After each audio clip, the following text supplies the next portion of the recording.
VOD of this game should start. I had some troubles with my YouTube account. Unfortunately, the games from last Wednesday to Friday are not uploaded there because there were some issues. But I manually uploaded the Braddock game, but the games of today should be uploaded on my YouTube account as well. If you want to watch the other VODs, check the account, check the channel on SC Streams. And yeah, that's about it. So here we go. It is game number 2 of tonight's quarterfinals. Number 4, DuFFmAn against Seiplo. Here we have Seiplo spawning as the pink Protoss, and DuFFmAn here spawning as the teal Terran player. So PPTT it is in this PVT. So spawning close positions by air. This means Medivac play can happen. This means Warp Prism play can happen, which means most likely both of these things will not happen. Maybe some Medivac drops in terms of late game. Now you really can expect, I mean, from time to time you even can go for some one-base Phoenix into Expand play as a Protoss player. And when I was still playing Protoss, I'd like to play with those Phoenixes, because those Phoenixes, they're just freaking awesome. It's just so much fun to play. And you don't necessarily have to use the Phoenixes only against Zerg. I mean, it's Captain Obvious to play Phoenixes against Zerg just because of all those overlords. But if you actually can lift up a couple of Marines, then boom, everything is exposed. And I do not know many Terran players who just build tons and tons of missile turrets. Maybe one missile turret here at the front to just get rid of some DTs. But other than that, Phoenixes can be quite effective against Terran players, and especially Terran players who are constructing buildings. Lift up the SCV, building a barracks, there you go. So I'm really curious where Seiplo is going with this build, but to be honest, I don't think that Seiplo will be going for some Stargate play, because he just likes to have...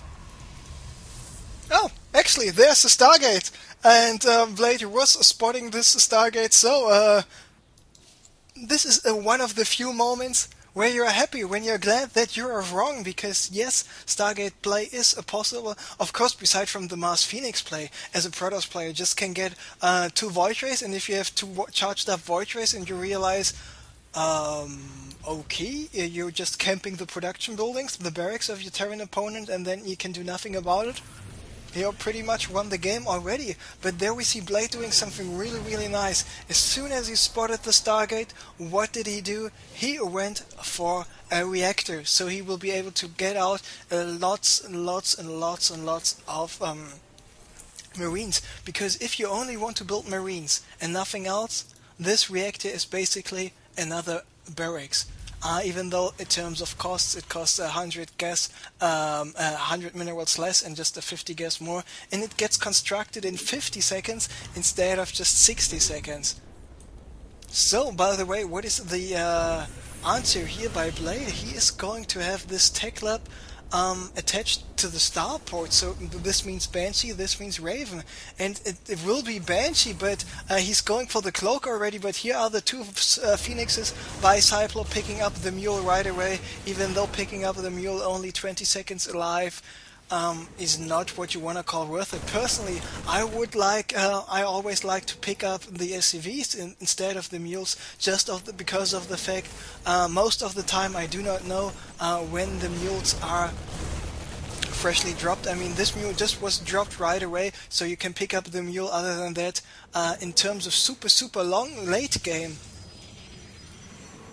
picking up SCVs is more efficient than picking up the mules.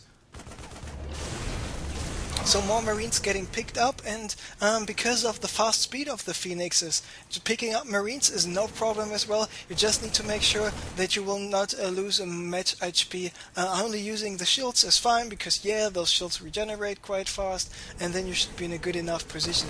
But Seiplo, he does not overextend himself in terms of production regarding the Phoenixes, but now he was also able to take out this Banshee. And I mean, that's why I said I don't like the idea to go Banshee. I mean, the cloak for the Banshee is finished right now, so this newly spawned Banshee will be able to just do some damage if there's not an observer there, but actually there is. So Seiplo, like I said, he did not focus too much on the Phoenixes, but instead he decided, okay, I will have 3 Phoenixes out, and with those 3 Phoenixes I will have 2 advantages. Advantage number 1 is force my opponent to go for super more Marines than he actually intended to in the first play, and advantage number 2 is I can take up another path meanwhile, and this is exactly what it's doing.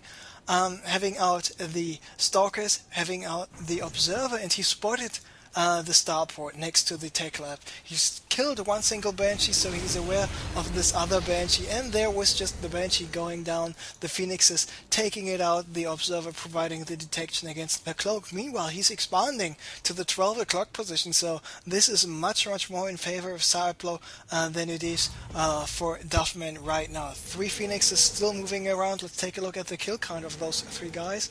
So we got 4 kills in total, 5 kills, and now it will be 6.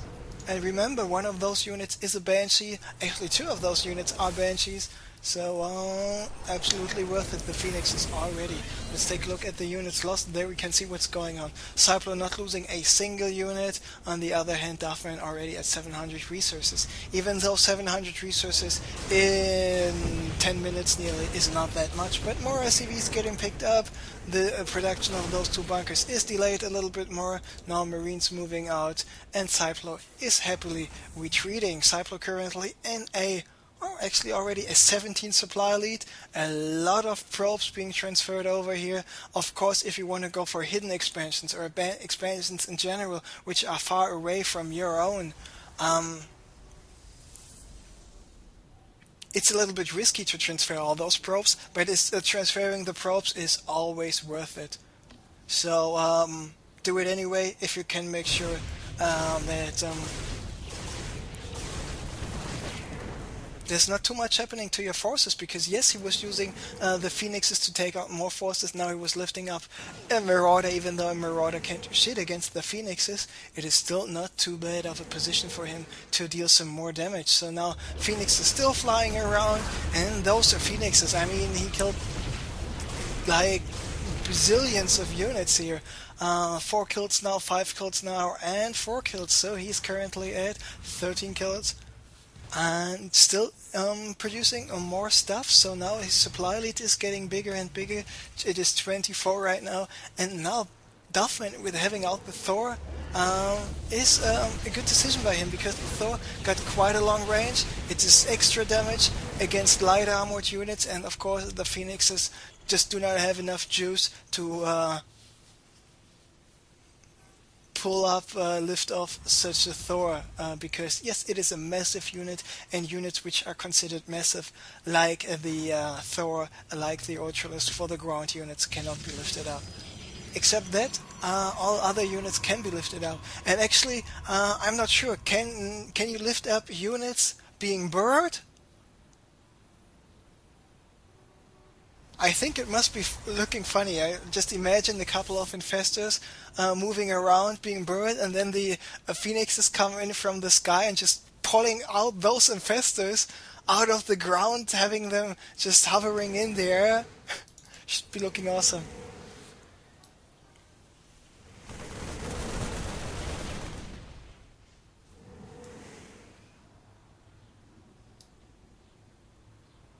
Maybe someone in the chat knows. Let me know, or let me know after the game, so we can go for some interesting experiments here.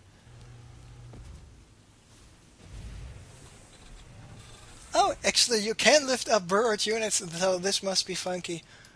Anyway, so by the way, Seiplo just finished with his second expansion, so with his most likely first expansion here in the natural, I mean, Blade was able to more or less have this base up and running now. Let's take a look at the units lost, and Seiplo still did not lose a single unit.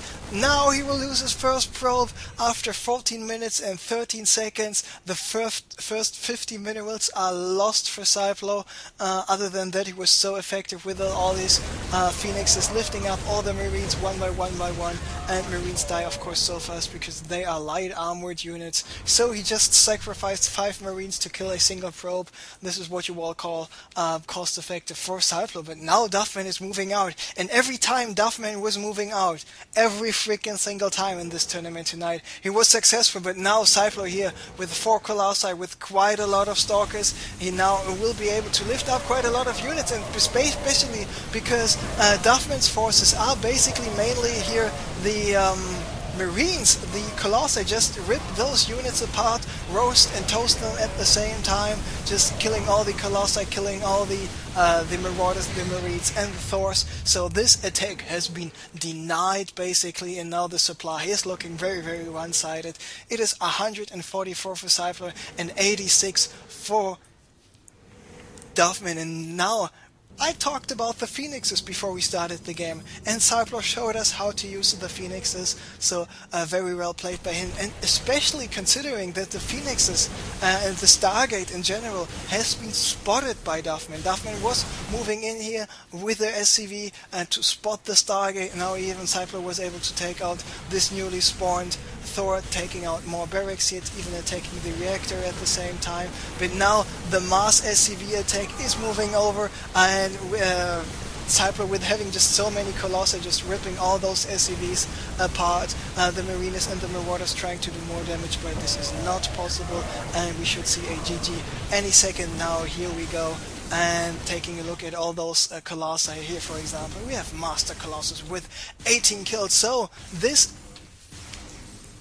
series, this quarterfinals, will go full distance. So DuFFmAn being up 1-0, Seiplo tying up the series 1-1. So we will have an ace match coming up here in this quarterfinal number 4, and very entertaining quarterfinal. So even though we had a couple of times where we were waiting quite a long time for a new game to come, at least those games we saw were pretty entertaining, so I'm happy about that. And game number 3 should start in the next minute.